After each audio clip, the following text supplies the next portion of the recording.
สบายดียินดีต้อนรับเข้าสู่ช anel ของรถสาวโมโตเนาะมื้อนี้ก็เป็นอีกมื้อหนึ่งที่ว่า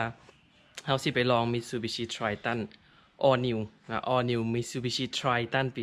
2019 ซึ่งว่าตอนนี้พนักงานเพิ่นกำลังเอารถมาให้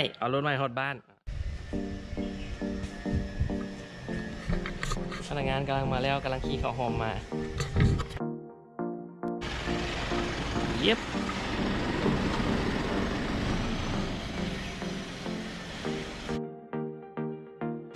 ข้างๆเขียนตัวบักใหญ่เลยเนาะ All New Triton Test Drive ทดลองขับเย้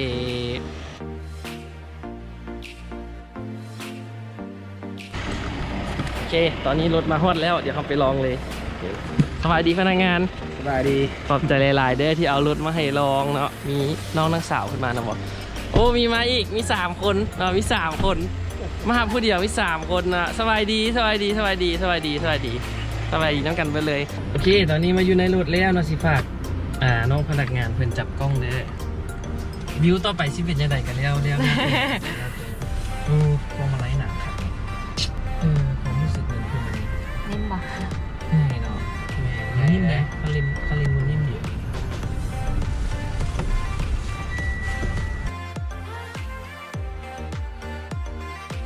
อันนี้ค่ะ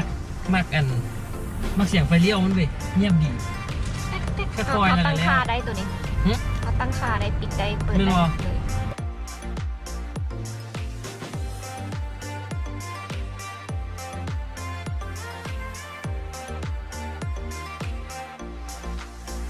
ตัวพวกใบไม้ขึ้นนี่มันเป็นอีโคโหมดป่ะหรือเป็นอย่างเป็นแล้ว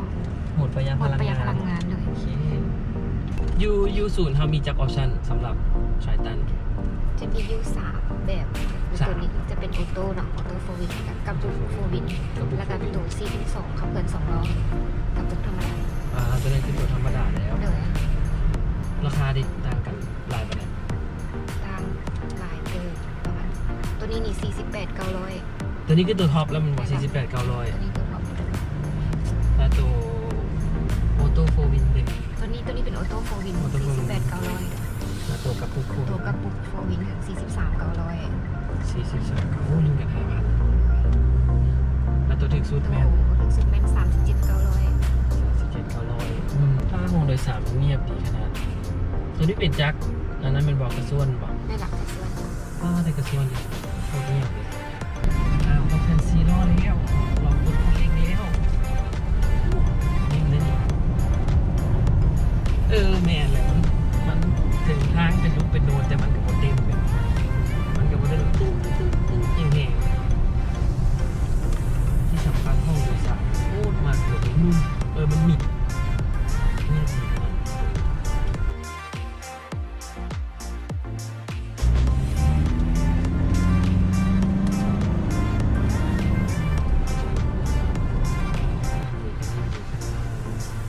สะบัดอีกเวลาเบรก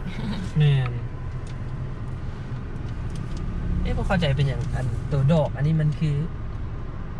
มีบึ้ด4บึ้ด3มีความหมายแต่ว่าอันน่ะเวลาเขาขี่ไประยะหนึ่งเนาะมันจะมีการพลังงานมันจะลดลงอีกประมาณนี้นะถ้าสมมติว่ามันล่วงเบิดนี้แสดงว่าเขาใช้พลังงานหลาย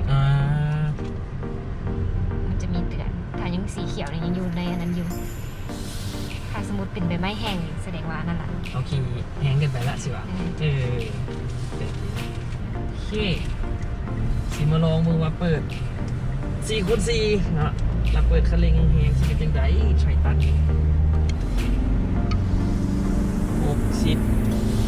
80คิดว่าคันทางกว้างๆเร่งขึ้น100นิดเดียวในเวลาที่จำเขา5 ปี10 ปีบ่ฮู้ว่าเป็นน้ำรถใหม่บ่หรือจังไดแต่ความรู้สึกว่ามันยิ่งหลายเป็นกัน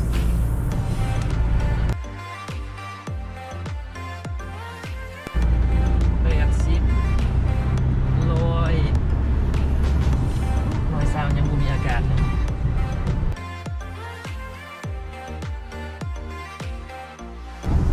พอไป120 140รถยังรู้สึกว่ามันสิแกร่งเป็นอย่างไรเลยสมดำทางที่ถึงฝั่งต่อลูกนูนเหมือนกับนั่นนี่มันค่อนข้างสเต stable ค่อนข้างเสถียรกับมักฟองแอร์นะลมเย็นดีขนาดกว้างกับกว้าง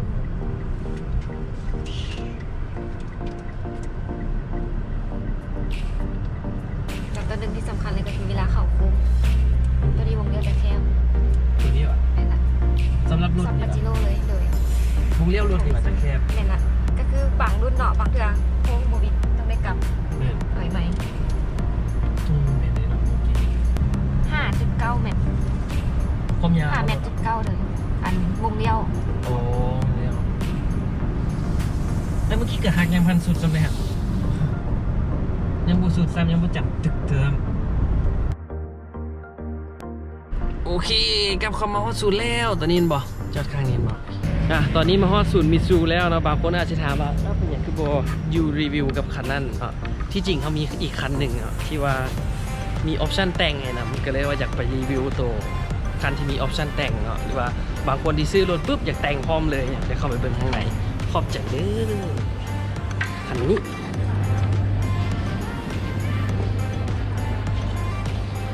สีดำคันนี้ที่เป็นออปชั่นแต่ง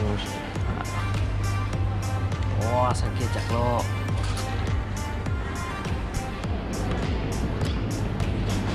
ไฟหน้าเป็นโปรเจคเตอร์แล้วเนาะมีขอบเคลือบขอบตาไฟเป็นลายคาร์บอนลายคาร์บอนครับมีไฟเลี้ยวบักใหญ่เลยไฟส่องสว่างมีตัวแถบตัวทั้งรูปนี้อีกตัวนี้มันเดย์ไลท์เนาะไฟเดย์ไลท์ก็โดยรวมแล้ว Triton สิมีเดย์ไลท์ทั้งตัวเทิงตัวลุ่มออกมาให้เลยเนาะในตัวนี้สำหรับสุดแต่งเด้อที่เห็นอยู่นี่เป็นแม็กสุดแต่งเนาะของ Triton สำหรับรายละเอียดเรื่องสุดแต่งของ Triton แม่นแนะนำเข้ามารวมกับพนักงานเลยนะเพราะว่าเพื่อนจะให้ข้อมูลได้ละเอียดก่อนทั้งเรื่องของราคาและก็ออปชั่นอย่างต่างๆที่เห็นอยู่นี่ก็คือครอบบอร์ดเปิดประตูที่เป็นลายคาร์บอนมีสกรีนโลโก้ Triton ครับไงตรงสื่อค่อนข้างเนียนอีกเนาะเป็นโลโก้แบบลูกนูนโอเคตอนนี้เข้ามาในรถแล้วคือเก่าก็สำหรับผู้ที่เบิ่งคลิปนี้เนาะฝากไว้สำหรับผู้ใดที่กดไลค์กดแชร์แล้วก็แท็กหมู่5คนเนาะก็เตรียมรุ่นฮับบัตรห้องหนังจากเมเจอร์เนาะแล้วก็อุปถัมภ์โดยมิตซูบิชิเฮานี่แหละเนาะต้องขอบใจเพื่อนนำโอเค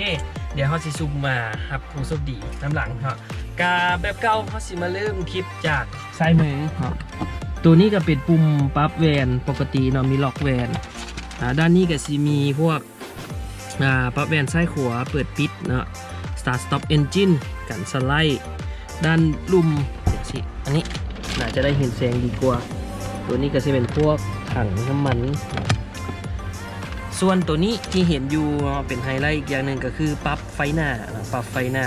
เดี๋ยวปรับจังไดสิลองปรับให้เบิ่งครับบ่ฮู้ว่าหลายคนที่สังเกตเห็นบ่เนาะถ้าสังเกตเบิ่งไฟหน้าอยู่แวนทางหน้าเนาะเฮาเสียระดับไฟอยู่หั่นแต่กรณีที่เฮากดปุ่มตัวนี้เนาะเพื่อปรับระดับไฟเขาจะเห็นว่าไฟทางหน้าจะค่อยๆสูงขึ้นถ้าสังเกตเห็นเนาะระดับ C ก็คือต่ำสุดเนาะแล้วเฮาปรับมา3 2 1มันจะค่อยๆสูงขึ้นเรื่อยๆโอเคหน้าจอของ Triton เดี๋ยวสิลองเปิดให้เบิ่งว่าเป็นยังไงกดบันหนึ่งก่อนโอเคหน้าจอเป็นแบบปฐมประฐานเนาะหมายถึงว่าสองข้างมีบอกครอบความไวแล้วก็มีบอกความไวมุมทั้งกลางนี่ก็จะเป็นบอกพวกเกียร์อุณหภูมิน้ำมันต่างๆแล้วก็ทั้งกลางจะเป็นจอแสดงผลเนาะรวมทั้งบอกโหมดขับขี่ว่าเราอยู่ในโหมด2ล้อ4ล้อหรือโหมดประหยัดพลังงานมีอย่างบอกฮะส่วนตัวอยากบอกว่าหน้าจอที่เห็นอยู่ตัวนี้นะสะอาดสะอ้านงามตาหลายเพราะว่าTriton ใส่แต่สีที่ว่าเบิ่งแล้วมันบ่บางเนาะบ่มีสีฟ้าเข้มให้แสบตาหรือว่ามีสีอื่นที่ว่าเฮ็ดให้การแนมเห็นของเขาหั่นมีปัญหาตัวนี้แม่นหน้าจอส่วนพวงมาลัยยับลงมาพวงมาลัยก็คือเก่าเนาะคือทั่วไปตัวนี้สิมีเปิดปิดฮับโทรศัพท์เนาะปุ่มปรับเน็กเพลงเลือกออปชันอย่างต่างๆฝากนี่สิแม่นปุ่มของ Cruise Control เนาะแล้วก็ปรับได้ว่าเราอยากให้ไวขึ้น หรือว่าซ่าลงแน่เนาะแต่ Cruise Control จะเริ่มทำงานได้อยู่ที่ความไวประมาณ50ขึ้นไป50ขึ้นไป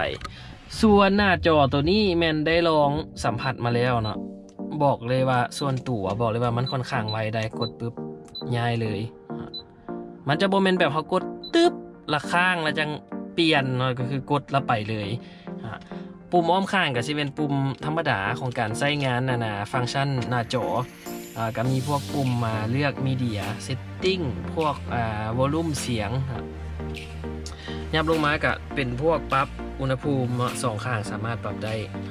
ปุ่มเปิดแอร์ปิดแอร์ต่างๆอยู่ในนี้ส่วนตัวนี้ที่เหลือก็เรียบๆให้เลยก็เป็นตัวโล่งให้เราสามารถใส่เป็นปุ่มอื่นได้เพราะว่ารถรุ่นนี้บางคนอาจจะเอาไปติดสปอตไลท์เหมือนต่างๆเขาสามารถเอาปุ่มมาใส่ในนี้ได้เด้อมีตัวรูมทั้งเหลืออีกซ็อกเก็ตสาก USB มีตัวเดียวเนาะอยู่นี่แล้วก็ตัวสุดยอดลงลุ่มไปก็สิเป็นบอลไว้เครื่องเนาะบอลไว้เครื่องบอลไว้เครื่องจะค่อนข้างแคบแล้วก็อาจจะจกเข้าไปยากแน่เนาะสามารถไว้โทรศัพท์ได้แต่กับบสุดส่วนเกียร์เนาะตัวนี้จะเป็นเกียร์แบบต่างเนาะจะบอกคือรุ่นปาจิโร่ที่เป็นเส้นซื้อเลยก็จะมีแงกให้นิ่งยากน้อยนึงแล้วก็คอนโซลตัวนี้แม่นวัสดุที่เพิ่นใช้นี่ค่อนข้างงามหลายเนาะงามหลายส่วนตัวงามหลายเป็นคล้ายแนมเบิ่งคือเป็นตะนางเนาะตะนางมีโป่งงามหลายตัวนี้ก็จะเป็นปาร์คถอยหลังเกียร์ว่างแล้วก็ดีแล้วก็สิมีโหมดเป็นแมนนวลเนาะบวกลบอยู่นี่ตัวนี้ก็คือเก่าเนาะคือเก่ามี4อย่างคือปาจิโร่ที่คลิปก่อนๆถ่ายให้เบิ่งเลยก็คือมีโหมด2ล้อ4ล้อเนาะ4ล้อลุยแล้วก็4ล้อลุยแบบสุดๆอยู่นี่ทางกลางก็สิมีตัวเคลียร์กอกยาสูบมาให้นำอยู่นี่ตัวนี้สามารถใส่น้ำตุกน้อยได้ส่วนตัวนี้ทางกลางเลือกโบกับเบิ่งที่มือที่ลงไปฮะคิดว่าเบิ่งมือที่ลงไปน่าจะเห็นแต่ค่อนข้างเลือกอยู่ใส่น้ำดื่มตุกกลางได้เกือบวิดพุ่นแหละลุมนี่โอ้ยสิเบิ่งยากแน่น้อยหนึ่งก็สิมีพวกpower socket นะเป็นไฟ12โวลต์120วัตต์เอาคุดตัวนี้สิบ่มีสาก USB เด้ออยู่นี่USB สิมีแต่ทั้งหน้า USB มีทั้งหน้าตัวเดียวนะตับโลหน้าเป็นแบบ push นะกดเข้ากะกว้างสมควรใส่เอกสารของรถได้สบายอ้อมข้างอ้อมเนี่ยบ่มีอย่างแต่ตัวนี้สิ่งที่มากอีกอันนึงก็คือมันจะมีหนังอยู่บนนี่เพื่อกันขาเอารถบางรุ่นจะบ่มีเป็นอย่างพลาสติกเมียงธรรมดาแต่ว่า Triton ให้มาเป็นหนังเลยมีตะเข็บได้สีขาวอีกออกแนวค่อนข้างสปอร์ตแต่กับพวงมาลัยก็คือกันพวงมาลัยค่อนข้างที่หนังคิดว่าเป็นหนังคุณภาพดีเนาะสำหรับส่วนตัวได้เพราะว่าเท่าที่จับเบิ่งก็เหนียวติดมือดีโอเคยับมาทางเทิงนะทางเทิงก็สิมีบอลใส่แว่นตาทั่วไปตัวนี้นี่คิดว่าบริถามพนักงานนะว่าตัวนี้เป็นอย่างแต่คิดว่าอาจจะเป็นกองรับเสียงเวลาเขาเปิดโทรศัพท์ใส่ในรถส่วนไฟกับเปิดอยู่นี่2อันโอเคเปิดแอร์หลังตัวนี้แล้วก็ซ้ายขวาโดยรวมสำหรับห้องคนขับก็สิเป็นประมาณนี้ทั้งข้างใส่ถุงน้ำได้เบาะเรือนไฟฟ้าถอยหลังไปหน้ายกสูงตัวนี้ลงต่ำอันนี้มันเอ็นเบาะตัวเทิงคือกันยกสูงฐานเบาะได้ได้ยกขึ้นลงได้โอเคเสียอย่างหนึ่งบ่มีไฟส่องสว่างอยู่บริเวณประตูโอเคอันนั้นเป็นอยู่สารภายในวันนี้ทำมาเบิ่งตัวข้างหลังข้างกับบริเวณยังหลายเปิดแวนล็อกรถตัวนี้ใส่น้ำดื่มตุกใหญ่ได้สบายเลยเพราะมันกว้างหลายคันเบิ่งดีๆชั่วกว้างหลายเบาะหลังมีบอลใส่เครื่องปกติซ็อกเก็ตสากแบตตัวนี้สากได้2คนมีบอลวางโทรศัพท์ได้อีกตัวนี้ค่อนข้างกว้างเลยแอร์หลังแอร์ด้านหลังของรถอยากบอกว่าเป็นไฮไลท์หลายแล้วส่วนตัวบอกว่า Mitsubishi คิดตัวนี้มาดีหลายตบมือสมเสยเลยเย่อันนี้ก็คือเสียงปองแอร์อยู่นี่ แต่ตัวนี้จะเป็นกระเจ้าเอิ้นว่าอาจจะเป็นแผ่นกั้นแผ่นกั้นลมตัวนี้โดยส่วนตัวลองแล้วถ้าเขาปิดกั้นนี่คือแอร์จะบ่ถึกหน้าเลยแต่แอร์จะลงขาเนาะแอร์จะลงขามาแทนเขาสามารถแยกได้2ฝากเนาะคือตัวหนึ่งเข้าหาบุคคลตัวหนึ่งลงขาทั้งหลุมได้สองข้างปรับอิสระมีคือกัด2ข้างอันนี้ส่วนตัวคิดว่า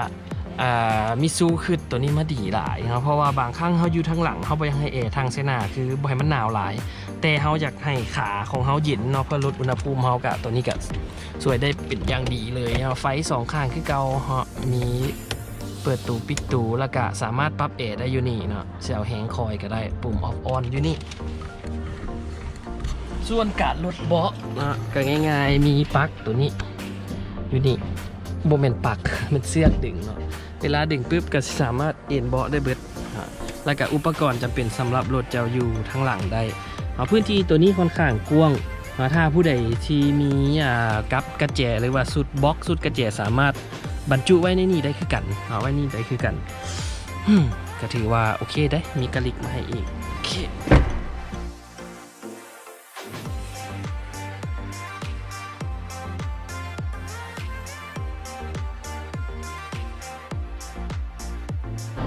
วังกี้นี่กับพาไปเบิ่งไฟหน้าไปแล้วเนาะวันนี้พามาเบิ่งท้ายรถเนาะท้ายรถ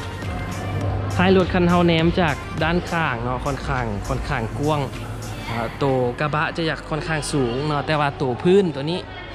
กระสูงไปตามไปน้ำอีกเนาะมันจะบ่เป็นลักษณะแบบสี่เหลี่ยมตัดเลยก็คือว่าท้ายจะโด่งสูงขึ้นอีกหน่อยหนึ่งอันนี้สำหรับล้อแต่งนี่บอกเลยว่าสีดำตัดกับสีแดงตัวนี้งามหลายแล้วถ้าเฮามาเบิ่งขอบที่เหลือเนาะสำหรับผู้ใดที่อยากใส่แม็กใหญ่ขึ้นอีกแล้วก็ใส่ยางใหญ่ขึ้นอีกไทรตันยังเหลือบอลวางไว้ให้หลายเนาะยังเหลือบอลวางไว้ให้หลายยังสามารถใส่ได้อยู่ขอบตาไฟทั้งหน้าทั้งหลังกับซีมีตัวขอบลายคาร์บอนตัวนี้เป็นเฉพาะสุดแต่งเด้อจะบ่เป็นตัวออปชั่นมาตรฐานเนาะอันนี้มันทางด้านหลังตัวเปิดค่อนข้างง่ายแต่ฝาหลัง